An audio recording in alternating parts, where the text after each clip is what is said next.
Somewhere right now, someone is sitting in a chair telling themselves it's probably nothing, a little tightness in the chest. Maybe it's the burrito from lunch. Maybe they're just tired. They are not clutching their chest like the guy in the movies. They are not falling to the floor. They are just sitting there, waiting. And in about 40 minutes, that decision, the decision to wait, is going to cost them a piece of their heart they will never get back. I need you to hear that sentence again because it is the entire reason I'm making this video. Stop waiting for the movie version of a heart attack. It almost never looks like that. And by the time you realize what's actually happening, you may have already burned the only window that mattered. I'm Dr. Claire Brooks. I've spent close to 2 decades in internal medicine, and if you asked me to name the single most preventable tragedy I've watched happen to good, careful, intelligent people, it isn't a rare disease. It isn't bad luck. It's this: people having a heart attack, sensing something is wrong, and sitting on it for 1, 2, 3 hours because it didn't feel like a heart attack is supposed to feel. By the end of this video, that is never going to happen to you, or to your husband, or your mother, or the coworker sitting 3 desks away from you right now. You are going to know exactly what to do in exactly what order without having to think, because thinking is the thing you don't have time for when this happens. You either already know the plan or you freeze. So let's make sure you already know. Stay with me for 2 minutes of biology, because once you understand why this works, you will never forget what to do. This isn't a script you memorize, it's a picture you can't unsee. Your heart is a muscle. Like every muscle in your body, it survives on oxygen, and it gets that oxygen from its own private plumbing system. A handful of small arteries wrapped around its surface called the coronary arteries. A heart attack happens the moment one of those arteries gets shut. Almost always, the culprit is a blood clot. Here's how it forms. A fatty deposit sitting inside the artery wall suddenly ruptures, like a blister popping open, and your blood does exactly what blood is designed to do at any injury site. It clots. Except this clot isn't sealing a cut on your arm, it's sealing a pipe that your heart muscle depends on to stay alive. The second that pipe closes, the section of heart fed by it goes dark. No oxygen in, no waste out. And starved muscle does not sit around patiently waiting for rescue. It starts to die, not eventually, immediately. Here's the sentence I want living in your head for the rest of your life. Time is muscle. Every extra minute that artery stays blocked is muscle you are not getting back. Not next week. Not with physical therapy. Not ever. What dies in that first hour is gone for good. So the only question that actually matters during a heart attack is this: how much of your heart can you keep alive before someone reopens that artery? And there are exactly 3 things, 3 that decide the answer. How fast you get the artery open, how fast the clot is allowed to keep growing while you wait, and how hard you force your already starving heart to keep working in the meantime. 3 levers. And here's the part I actually want you to feel hopeful about. You have your hand on all 3 of them. That's not a metaphor. That's the entire video. I want to tell you about a patient I'll call Daniel, because I think about him every single time I teach this. Daniel was 68, retired electrician, the stubborn kind of man who'd rather chip a tooth than complain about anything. One night around 3 in the morning, he woke up with what he was completely convinced was heartburn, a heavy sitting on my chest kind of fullness. He took 2 antacids, nothing. His left shoulder had a dull ache to it, and he felt vaguely nauseous and clammy, but there was no crushing pain, no dramatic collapse, nothing that matched what he'd seen on TV his whole life. So he did what a lot of proud, capable people do. He told himself it would pass. He didn't want to wake his wife over indigestion. He sat in his recliner in the dark and waited it out. By the time his wife came downstairs and found him gray, sweating, and barely able to answer her, almost 3 hours had gone by. Daniel survived. I want to say that clearly. But he lost a significant portion of his heart muscle in those 3 hours, muscle that is never coming back. Today, he manages heart failure. He gets winded walking to his own mailbox. He is on 5 medications for something that, had the clock started 3 hours earlier, might have cost him almost nothing. Hold on to Daniel, because at the end of this video, I'm going to tell you about a woman who had nearly the identical night and walked out of it with an entirely different life. The only difference between them was what happened in the first 10 minutes. So before I give you the 3 techniques, you need to be able to actually recognize this thing because you cannot act on a heart attack you've talked yourself out of having.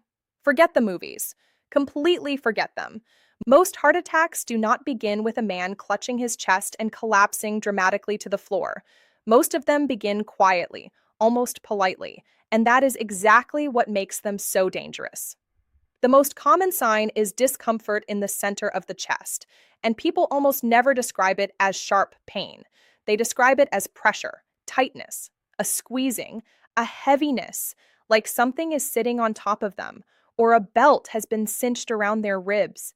It can ease off and then come back in waves, and it very often spreads into one or both arms, classically the left, but also up into the jaw, the neck, around into the back, or down into the upper stomach, which is exactly why so many people convince themselves it's just heartburn.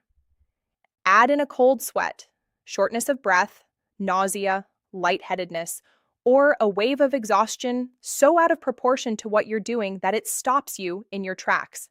That is the real face of a heart attack, not the movie. And I need to say this part directly because I have watched it cost lives. If you are a woman or if you have diabetes, please listen closely. Women are far more likely to get the quiet version, our shortness of breath, nausea, jaw, or back pain, or a bone deep fatigue with little to no classic chest grabbing pain at all. And people with diabetes can have nerve damage that blunts pain signals altogether, meaning a heart attack can be almost silent. In 2 decades of practice, I have lost count of the women who waited, sometimes for hours, because what they felt simply didn't match the picture society handed them. So here is my rule, and I want you to actually say it in your head right now. If something feels deeply wrong in your chest, your upper body, or your breathing, and it isn't passing, you treat it as your heart until a professional tells you otherwise. You're allowed to be wrong. You are not allowed to wait. One more distinction, because people confuse these constantly and it changes what you do. A heart attack is a plumbing problem. An artery is blocked, and the person is usually awake, talking, terrified, but conscious. Cardiac arrest is an electrical problem. The heart's rhythm suddenly short circuits and stops pumping altogether. That person collapses, goes unresponsive, and stops breathing normally. A heart attack absolutely can tip over into cardiac arrest, which is exactly why every minute you burn matters so much. I'll give you the separate plan for that scenario later in this video because you genuinely need both. But everything I'm about to walk you through first is for the person who is conscious and showing warning signs. The 3 moves that actually save your heart. Move 1. Call for help and say the sentence that changes everything you already know to call for emergency help. What almost nobody has explained to you is how that single phone call determines everything downstream, and the 2 mistakes that quietly bleed away your heart muscle even while you're making it. Here is what most people don't understand. The clock that decides your outcome is not how long until I reach a hospital. It's the total time your artery stays blocked, start to finish. And calling for an ambulance is, by far, the fastest way to shrink that number, not for the reason most people assume. Your treatment doesn't begin when you walk through the emergency room doors.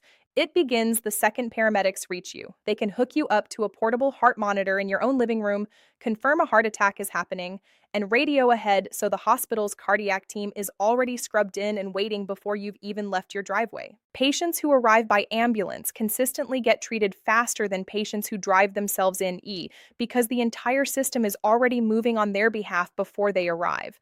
Now, the 2 mistakes, the ones that cost Daniel so much. Mistake 1, waiting, telling yourself you'll give it a few more minutes, that you don't want to make a fuss, that you'd feel foolish if it turned out to be nothing.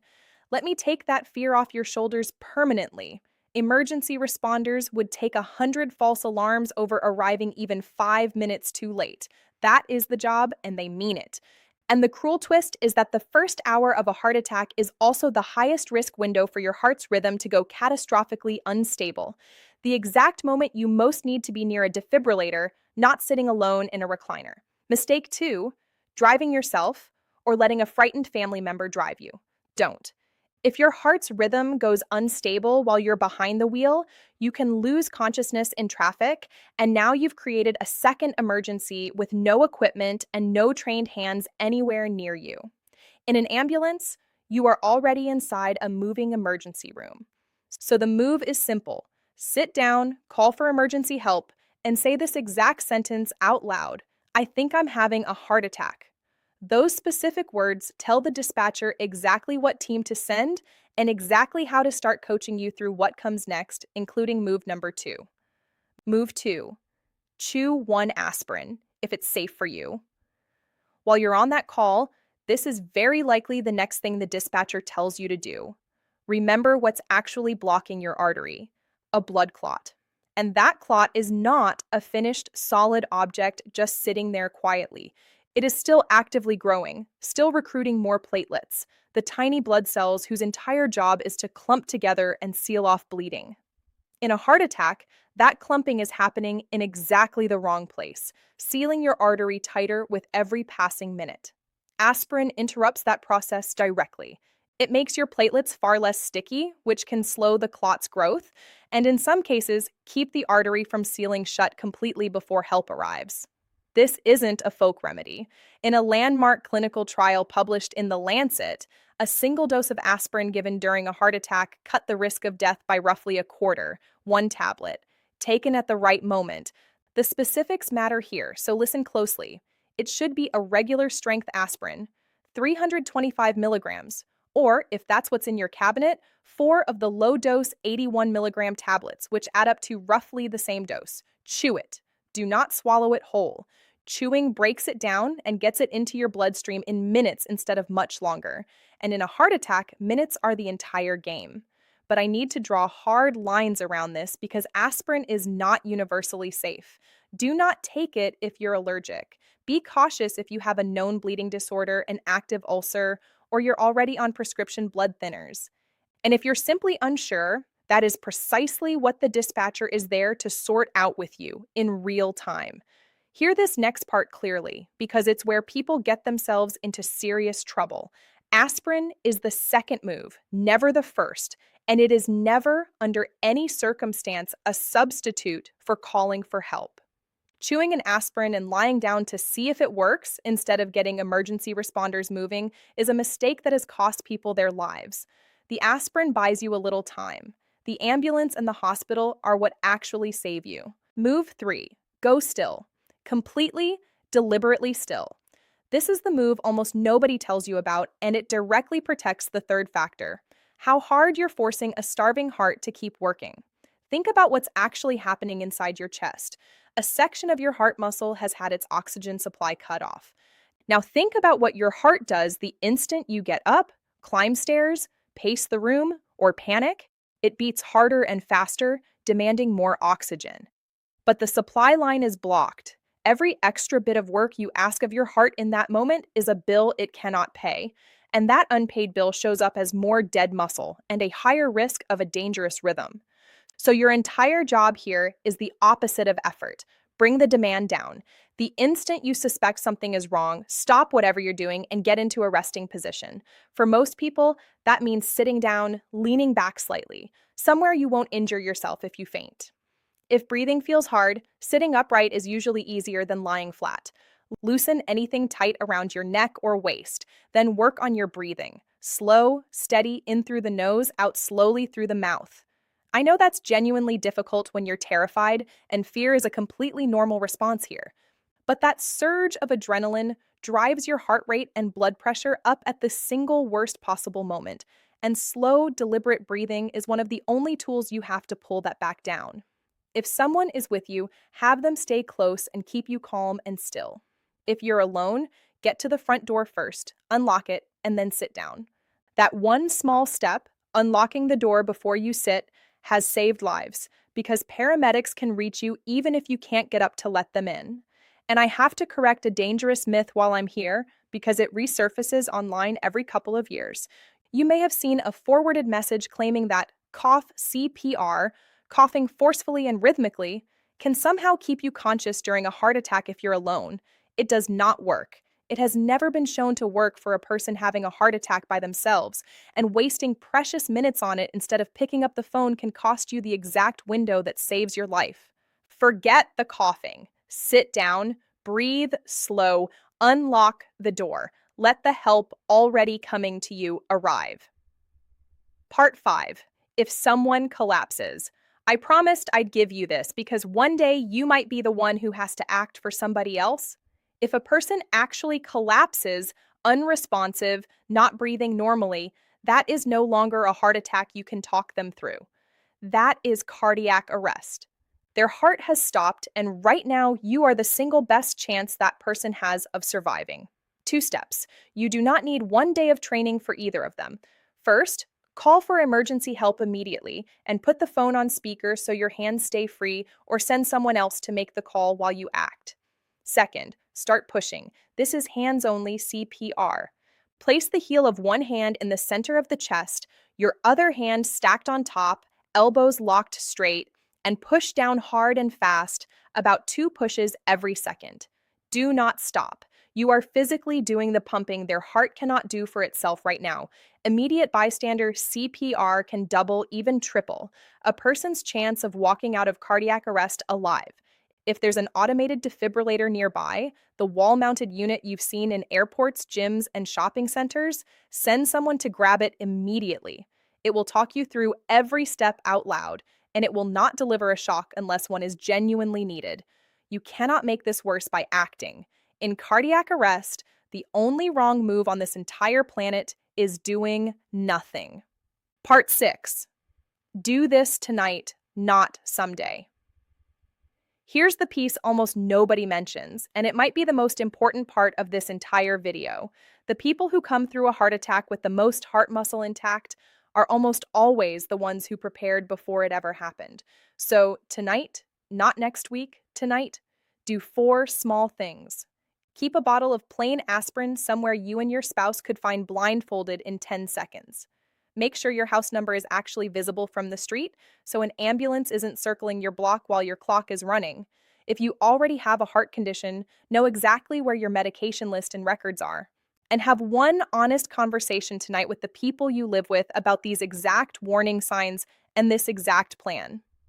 A heart attack is not the moment to be learning any of this for the first time. Tonight is. Part 7. The plan. One more time. I want to leave you with this in a form you could recite half asleep, because that's the only version of a plan that actually works under pressure. If you or someone beside you has that chest pressure, the spreading ache, the cold sweat, the breathlessness. 1. Call for emergency help immediately. Say the words, "I think I'm having a heart attack." Do not wait to see if it passes. Never drive yourself. 2. If you have aspirin and no reason you can't take it, chew 1 regular 325 milligram tablet or 4 low-dose baby aspirin. Let the dispatcher guide you. 3. Stop everything. Sit down, loosen tight clothing, unlock your door, and slow your breathing to take the load off your heart. And if the person collapses and isn't breathing normally, that's cardiac arrest. Call for help, put it on speaker, and start hands-only CPR, hard and fast, center of the chest, until help arrives. Grab an AED if one is anywhere nearby. Close. Meet Renee. I want to bring you back to Daniel, the man who waited 3 hours and lost a piece of his heart he'll never get back. Because a few years after I met him, I had another patient I'll call Renee, 63, almost the identical night. That same heavy chest pressure, a little nausea, an ache along her jaw she nearly waved off as nothing. But Renee had seen something like this before, maybe a video just like this one. She didn't wait. She told her husband to call for help immediately and say the words, "heart attack." While he was on the phone, the dispatcher walked her through chewing an aspirin. She sat down at her kitchen table, reached over and unlocked the back door, then slowed her breathing until paramedics walked in 6 minutes later, monitor already in hand. Her artery was reopened well within the window that matters. She walked out of the hospital days later with most of her heart muscle intact. Last I saw her, she was back in her garden. Same event, roughly the same blocked artery. The only thing that separated a return to the garden from a lifetime of being winded at the mailbox was not luck, and it was not better doctors. It was the first 10 minutes. It was 3 moves, done in the right order, by someone who had already decided, long before it happened, that she was not going to sit and wait. That is the part that belongs entirely to you. You didn't choose your genetics, and you can't undo decades of cholesterol overnight, but the first 10 minutes, those belong to you completely. If this gave you a plan you didn't have 20 minutes ago, that's exactly why I made it. So do me one favor before you go. Hit subscribe, tap that like button, and drop a comment, even just one word, so this reaches the one person in your life who needs to see it before the day they need it. Share it with them directly, right now, while you're thinking of it. Don't wait on that either. Take care of that heart of yours. I'm Dr. Claire Brooks. I'll see you in the next one.